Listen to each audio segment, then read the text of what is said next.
दोस्तों नमस्कार, आप सभी का स्वागत है एक बार फिर से। दोस्तों, आप अपने जीवन में कुछ नया सीखना चाहते हैं तो वीडियो को अंत तक जरूर देखें और चैनल को सब्सक्राइब जरूर करिएगा। आचार्य चाणक्य एक ऐसी महान विभूति थे जिन्होंने अपनी विद्वता और क्षमताओं के बल पर भारतीय इतिहास की धारा को बदल दिया। मौर्य साम्राज्य के संस्थापक चाणक्य कुशल राजनीतिक, चतुर, कूटनीतिक, प्रकांड अर्थशास्त्री के रूप में भी विश्वविख्यात हुए। इतनी सदियां गुजरने के बाद आज भी यदि चाणक्य के द्वारा बताए गए सिद्धांत और नीतियां प्रासंगिक हैं तो मात्र इसलिए क्योंकि उन्होंने अपने गहन अध्ययन, चिंतन और जीवनानुभवों से अर्जित अमूल्य ज्ञान को पूरी तरह निस्वार्थ होकर मानवीय कल्याण के उद्देश्य से अभिव्यक्त किया।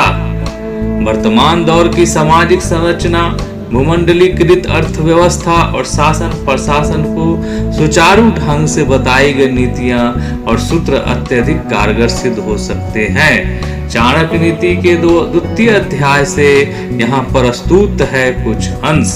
नंबर 1, जिस प्रकार सभी पर्वतों पर मणि नहीं मिलती, सभी हाथियों के मस्तिष्क में मोती उत्पन्न नहीं होता, सभी वनों में चंदन का वृक्ष नहीं होता, उसी प्रकार सज्जन पुरुष सभी जगहों पर नहीं मिलते हैं।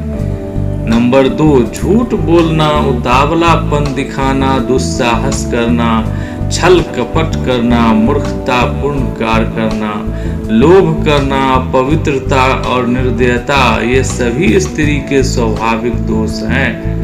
चाणक्य उपयुक्त दोषों की स्त्री का स्वाभाविक गुण मानते हैं। हालांकि वर्तमान दौर की शिक्षित स्त्रियों में इन दोषों का होना सही नहीं कहा जा सकता है।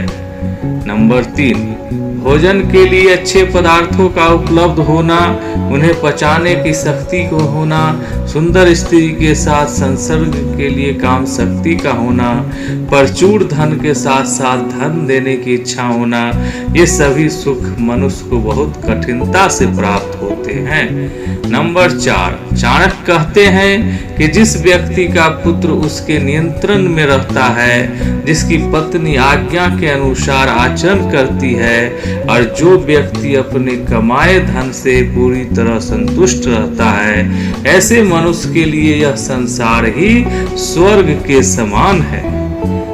नंबर 5, चाणक्य का मानना है कि वह गृहस्थी सुखी है जिसकी संतान उनकी आज्ञा का पालन करती है। पिता का भी कर्तव्य है कि वह पुत्रों का पालन पोषण अच्छी तरह से करे। इसी प्रकार ऐसे व्यक्ति को मित्र नहीं कहा जा सकता है जिस पर विश्वास नहीं किया जा सके, और ऐसे पत्नी व्यर्थ है जिससे किसी प्रकार का सुख प्राप्त न हो। नंबर 6, जो मित्र आपके सामने चिकनी चुपड़ी बातें करता हो और पीठ पीछे आपके कार्य को बिगाड़ देता हो, उसे त्याग देने में ही भलाई है। चाणक्य कहते हैं कि वह उस बर्तन के समान है जिसके ऊपर के हिस्से में दूध लगा है परंतु अंदर विष भरा हुआ होता है। नंबर 7, जिस प्रकार पत्नी के वियोग का दुख होता है, अपने भाई बंधुओं से प्राप्त अपमान का दुख असहनीय होता है, उसी प्रकार कर्ज से दबा व्यक्ति भी हर समय दुखी रहता है। दुष्ट राजा की सेवा में रहने वाला नौकर भी दुखी रहता है।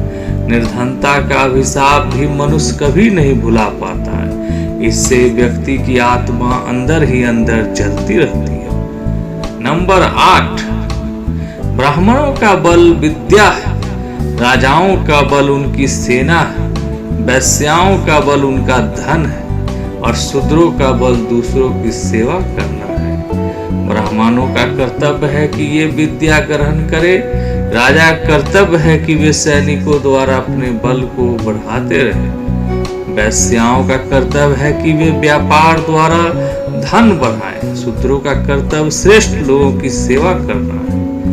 नंबर 9, चाणक्य कहते हैं कि मूर्खता के समान यौवन भी दुखदायी होता है, क्योंकि जवानी में व्यक्ति काम वासना के आवेग में कोई भी मूर्खतापूर्ण कार्य कर सकता है, परंतु इनसे भी अधिक कष्टदायक है दूसरों पर आश्रित रहना।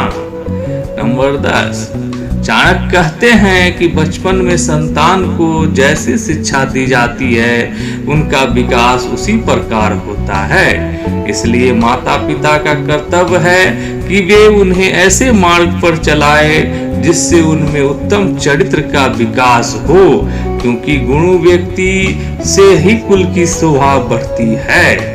दोस्तों, आज के लिए बस इतना ही। वीडियो कैसा लगा ये हमें कमेंट करके जरूर बताएं। वीडियो पसंद आया हो तो लाइक करिएगा और दोस्तों को भी शेयर जरूर कर दीजिएगा। अगर आप हमारे चैनल पर पहली बार आए हैं तो हमारे चैनल को सब्सक्राइब कर लीजिएगा, साथ ही घंटी के बटन को भी दबा दीजिए। दोस्तों, फिर मिलेंगे ऐसे ही एक ज्ञानवर्धक वीडियो के साथ। तब तक के लिए आप जहां भी रहिए खुश रहिए। वीडियो अंत तक देखने के लिए धन्यवाद।